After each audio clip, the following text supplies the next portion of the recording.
So welcome to another episode of the Talking Wheels podcast, the Speedway podcast. Out with you every Saturday. I'm your host, Michael Wright, 74 on Twitter. And of course, welcoming my co-host, Lynne Murray. So, hi, Lynne. Hi. So, Lynne, it's half-term report. We're just at this point now, early in the season, where we've had enough action to reflect on, but there's still quite a big part of the season ahead. And we're at the point where we're recording on the Saturday, early in June. We've got the GP tonight, and just interested in your thoughts on the season so far, really. So, have you been able to watch much of the GPs? I know you've watched some of the SGP2 as well, the under 21s. Yes, yeah, I watched the qualifiers for the under 21s, and I watched the first GP2, and I know that after the qualifiers, the GP2 also decided to select wildcards, just like the normal GP. And there was a lot of controversy over Ben Bassel being included because he was not the highest scorer in the runner-ups. Okay. Overall. So people were going, oh, it's favouritism, it's this, it's that. Obviously he does ride for Glasgow Tigers, so I might have a slight bias, but he did ride very well. And in the first Grand Prix 2, he did excellently, right up until he fell off in the semi-final. So I think that kind of justifies his pick. But there is often a lot of people go, why not pick this one? Why not that one? Because there doesn't seem to be a solid ranking system that wildcards are picked on the international stage. Yeah. You know, because riders' averages, you get a rider that rides in the Premiership, they have a Premiership average. They ride in the Championship, they have a Championship average. They ride in Poland, they've got a Polish average. They don't seem to have an average. Yeah. Almost the world ranking or something, some way of saying he deserves on merit. Also, and as you say, also with the GP itself. I mean, we had Nikolai Clint on last week who, did feel a little bit, and I don't think it was personal, but he did feel that he was, the right man. He got the wild card Danish rider, wasn't the right Danish rider, and he felt he had a strong case to be included. Yeah, because it's the GP so far. Okay, the winners have been unexpected, but where the standings are is much what was expected. But without the two Russians, Sayfutdinov and Laguta, it's, as a competition, it's a bit poorer. And I know what the situation with Russia, and I know that, but these are just two guys who, by and large, have barely anything to do with Russia these days. So they just happen to have been born there. Now, maybe you'll think Gleb Chuganov thought ahead, saw it coming, whatever, and he applied for Polish citizenship and got it way before all this kicked off. So he can still ride, and yet Artem Laguta, that's been living in Poland for years, can't. Yeah, it's a shame, isn't it? It's a shame when politics gets involved in sport, and you kind of think it's not about the sport anymore when that happens. And I must admit, I mean, looking back to that first GP, and we haven't mentioned this yet on the podcast, but I think the other thing was that obviously we had new people running it in terms of Discovery Plus. We also had, the untimely and tragic death, and we have to mention it because we haven't done, but the voice of Speedway, as a lot of people would regard, Nigel Pearson, of course, and I think we probably all wondered how that would feel, really. So we're missing some of the best riders. The man who we always get used to and hear him doing a commentary about Chris Harris bombing around, or whiffy, all the rest of it. So I don't know about you, but it seemed a really different vibe going into that first GP for a whole host of reasons. Although they pulled it off, I think. They did. Marcelina's been doing a terrific job I've watched Marcelina on European Speedway commentating for a number of years, right from her very first stuttering English words, and she's doing really well now. Because remember, initially the riders would talk to her in English, even if she asked them the questions in Polish. Right. And she'd stand there with a confused look on her face, you know. But no, she's doing really well. It is different. Hopefully it will settle down. We're missing him in the British Speedway commentary as well, because it was always Nigel and Kelvin. And while the Grand Prix have settled on Chris Louis for the moment, I'm not sure that two ex-riders works as well as an ex-rider and a fan, which is what Nigel was. He was a fan and a sports commentator. Yeah, which kind of reminds me, really. I guess they have a new venture this season, talking about broadcasting and people being in front of the camera, but it's the BSN coverage in the championship. I don't know if you've had a chance to catch any of that. Yes, I've caught a few of them. I've also caught a few of the complaints. I had an online discussion with a gentleman who said, oh, the stream was rubbish and it kept buffering, and everyone said it was fine and it kept buffering on my... And I pointed out it was probably his system. No, can't be. and I said, right, okay. And we went through a few things, and he said, well, it works fine for other streams. I said, okay, well, this is a small company who can only afford to buy a road that's maybe 6 lanes wide. And the other company that you're streaming from has got a road that's 24 lanes wide. So they had put out what they can afford. And just because your equipment can't pick up the narrower road, you've got a big Arctic, because he was talking about his fancy equipment. So you've got an Arctic that really needs a 14, 15 lane road, and you're trying to squeeze onto this narrow road. Well, they should tell us that. Who's going to understand the technical stuff? What have you thought of the coverage of it so far, from what you've seen and the presentation, etc.? Let's just say the first one was a little problematic, and the people presenting didn't really know the riders well enough to be able to identify who was riding and changes. Which was not entirely their fault. I mean, I was at Edinburgh last night, and they announced the riders wrong twice. And these guys have been at it for years.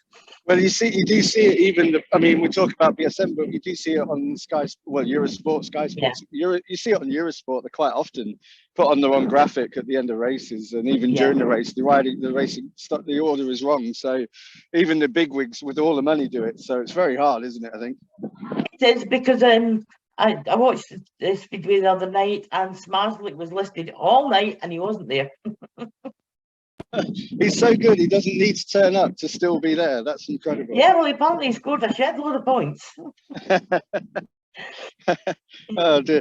What about looking at the domestic season? I mean, well, actually, the other Speedway Grand Prix talking point about GP2 is about having a female rider starting to come into it as well, which is a fantastic thing, hopefully, and obviously wish the women's sport well, and would be nice to see more females kind of getting into the level that they're obviously more than capable of doing. With Selena, I thought she did well for the level that she's at, and I think they threw her in for a publicity viewpoint. But she got better as the night went on, and she felt good about it at the end, which was brilliant. She could have just got downhearted and I didn't do very well. That's not all. Well, and that's fine. She came out in one piece, which can't be said of everybody either. and she's not been put off, and I think she's going to carry on and get somewhere. Yeah, definitely. Yeah, and hopefully, there are others kind of coming through. I mean, we've got Katie Gordon in this country. Yes. We've got other people who hopefully will see that and just think, okay, this is possible, this is accessible, and I guess that's the point, really. This kind of sister podcast to this is a snooker one, Talking Balls, and we have female players on the tour who, to be fair, haven't done so well in the first year, although we did have one win their first professional match on the tour. So, but again, for me, it kind of doesn't matter. It's the fact that it gets people thinking, it gets more awareness. It's a talking point that the press pick up on, and Speedway, as in snooker, needs any kind of press it can get, really. Yes, it does. Again, I think snooker is suffering from the same problem almost as Speedway. Snooker at least is still on the television, and the big tournaments are watched at the Crucible and stuff like that, but they're not getting as much coverage in the newspapers. Yeah. Locally in Scotland, we have a Speedway fan who is now at the sports desk of the Daily Record. Handy. He always reports the Glasgow and Edinburgh Speedway. Right. Okay. But he's quite a junior. He's quite a junior reporter. So it depends how much space they've got left. Sometimes he's got like a quarter column, and sometimes he's got 6 lines. Yeah. But he's getting in there, and hopefully his career will blossom, and he'll keep on with Speedway. So that's good. Flying the flag. I guess the other talking points. We're looking already. We're a couple of months in now to the regular season, the Championship and the Premiership, and I know there's the National Development League as well. Yeah. I don't know about you, but if we start with the Premiership, I mean, Sheffield, I think, was seen by many at the start when you looked at the teams as being the favourites. Bellevue now, since Agar came along, really looked very strong as well. But Dad's Army's finding it a bit tougher this season. Peterborough having a tough time, and it's hard with so few teams to say who's going to get in the playoffs and who's going to do what. But who's taking your eye there, and how do you think it's panning out so far? Yes, I do feel very, very sorry for Peterborough, because we all really loved Dad's Army theme last year. But then again, we're another year on. And it was a virtually unchanged team, and each of them were getting on. That seems to be a one-man team at the moment, more or less. The person that's riding for every team in the league at the moment is Harris, and the long track and the gas track. Although your man Basso's there though as well, isn't he? Are you seeing a lot of people were saying at the start that they couldn't see the difference between the Premiership and the Championship in terms of the team strengths? But I guess being a Glasgow fan, seeing Basso, as a home rider, but also seeing his scores in the Premiership, there is a difference, isn't there? I know there's a lot of commonality with the riders, but there is a difference. Right. Ben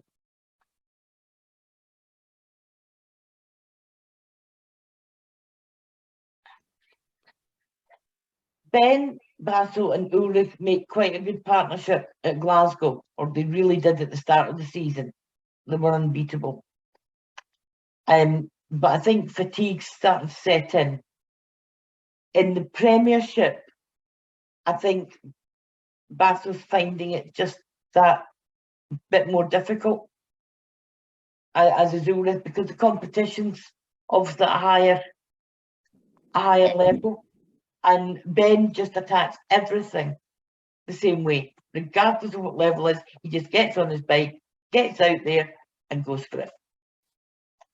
So I thought, but I do think Sheffield's got a great chance at it this year.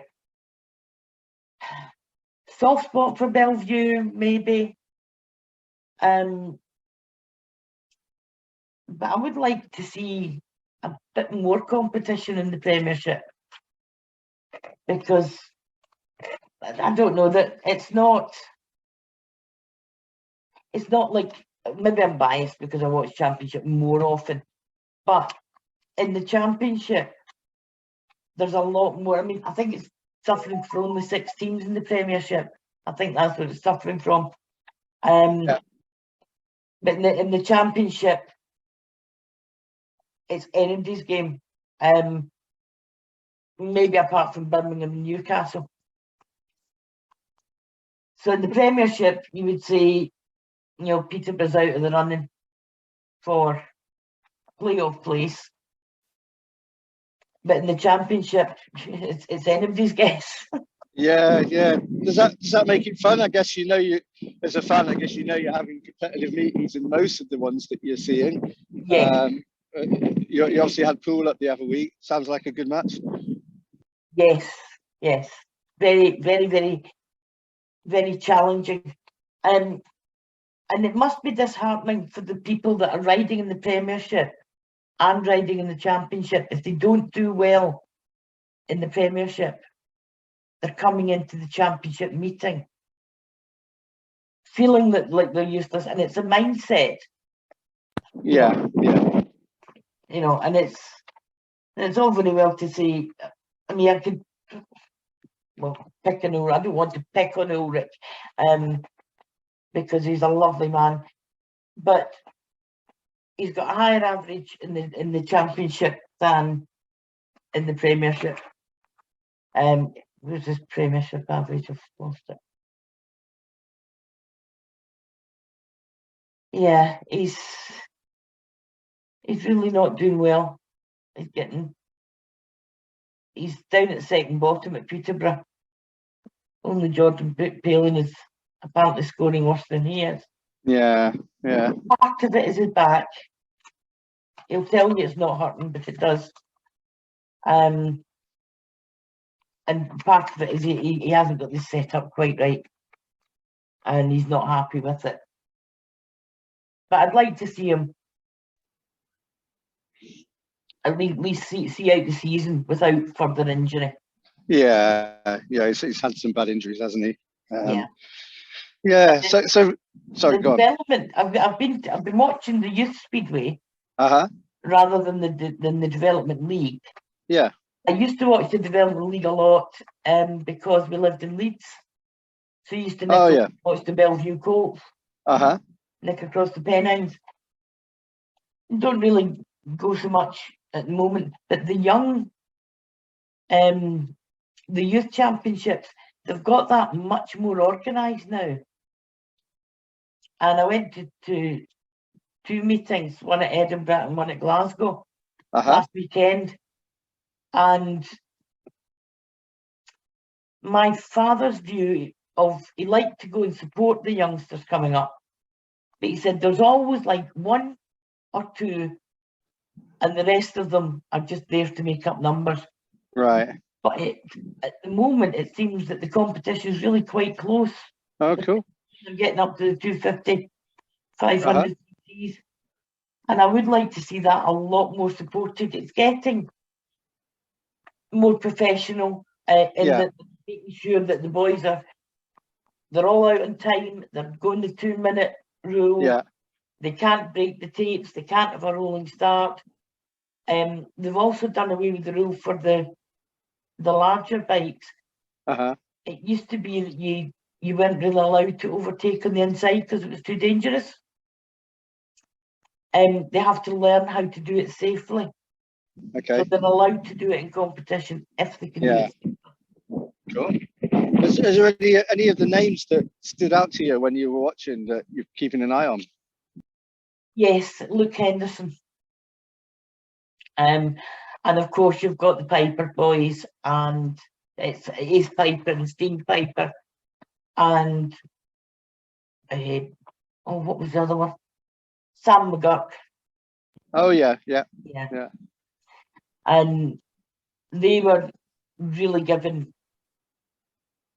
as good as they got to each other. Luke Henderson's only on the 250, and he was just head and shoulders above everybody else. Right. In the 250 class, but I'd love to see him on a 500 bike and see what he makes. Yeah.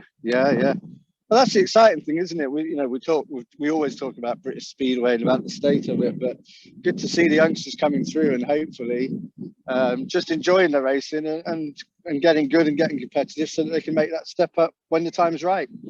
That's right. I think Sam Norris was a big loss, but he's back on a bike now. Oh, good, good. He's doing grass track and stuff at the moment. So after that horrific crash at Glasgow. Yeah, that was on the documentary, wasn't it? Yes, yes. Yeah, it's awful. Yeah, I was there. I was there. What was nice was seeing the Speedway kind of family in the community and Glasgow Speedway as well. What was nice was seeing everyone rallying around him and his family. That was good to see. Yes. Yeah, and he still sends it. It's not as frequent now, but he still sends around updates and you know, he still talks to us online and stuff. And you know, you never know, you might actually see him back in the Speedway circuit. Yeah, that'd be amazing. Yeah. You know, great. It was really, really good. The only downside really for the youth Speedway is that, for obvious reasons, the age of some of the competitors, they hold a lot of the meetings in the afternoons, which means it gets dusty. And because there are so many races, like there's 30 races in a meeting, and they have to keep going, you know, so that the meeting's done in a couple of hours. So they can't stop to water so often. Right. And at Glasgow last Sunday, the dust thrown up at the first bend, and it wasn't settling by the time they came round for the second lap.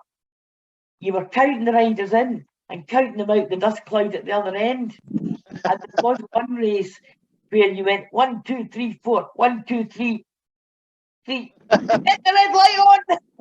It really was. No. It really was like that, you know. And the referee's box is kind of to the right of where I sit, and I can see him going like this, trying to see. And yes, there was a rider down on the on the thing. He wasn't badly hurt, but he was down. But it was, I mean, amusing. You're counting them into the dust cloud and counting them out. Didn't feel so. Oh, brilliant! Gosh. Oh, keep an eye on that. I do enjoy the youngsters. Yeah. And I tend to stay for the second half at any meeting if there is one. Yeah. I used to do that when I started going to Kings Lynn. I used to watch the juniors afterwards, because just occasionally, not just you saw some talents coming through. Yeah. I mean, only a couple really came through, to be fair, when I was watching. But then you get the odd rider who was a complete wild card, starting to make their name, and then they'd be big. So I remember Jason Crump racing I think he was racing in a junior was it for Swindon perhaps? I can't remember. Swindon or Poole anyway.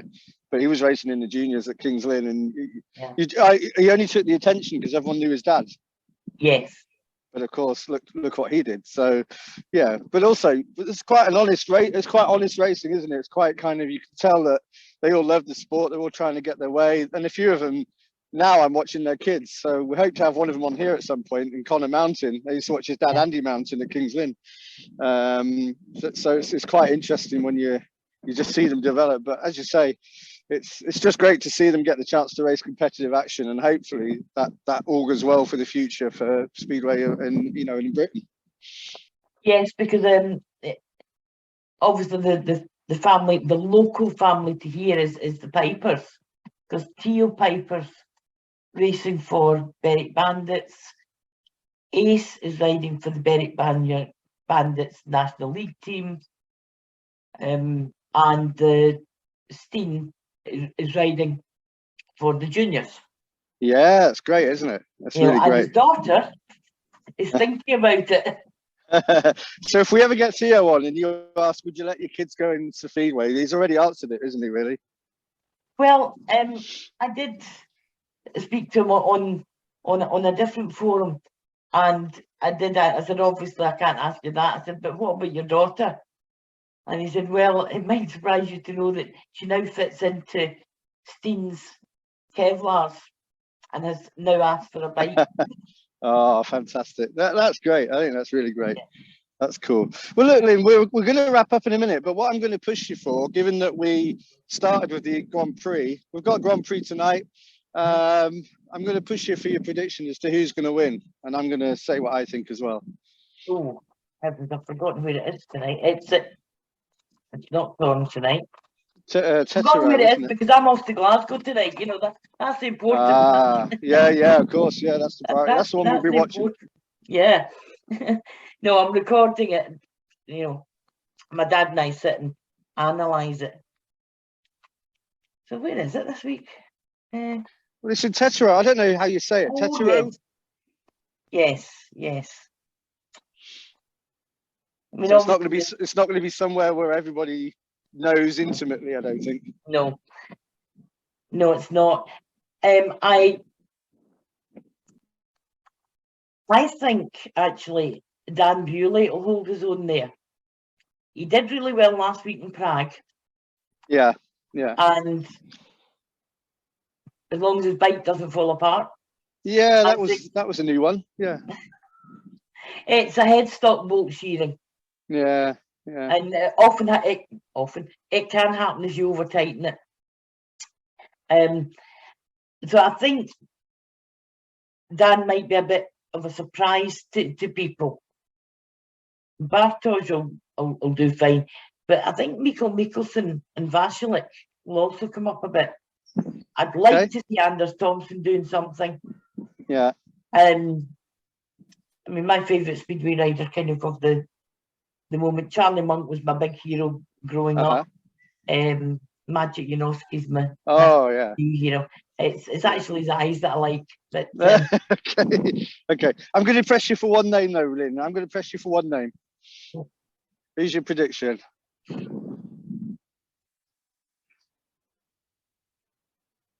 I think Mikkelsen could actually do it at Teterow. That's a good one. Yeah. Well, I was going to go.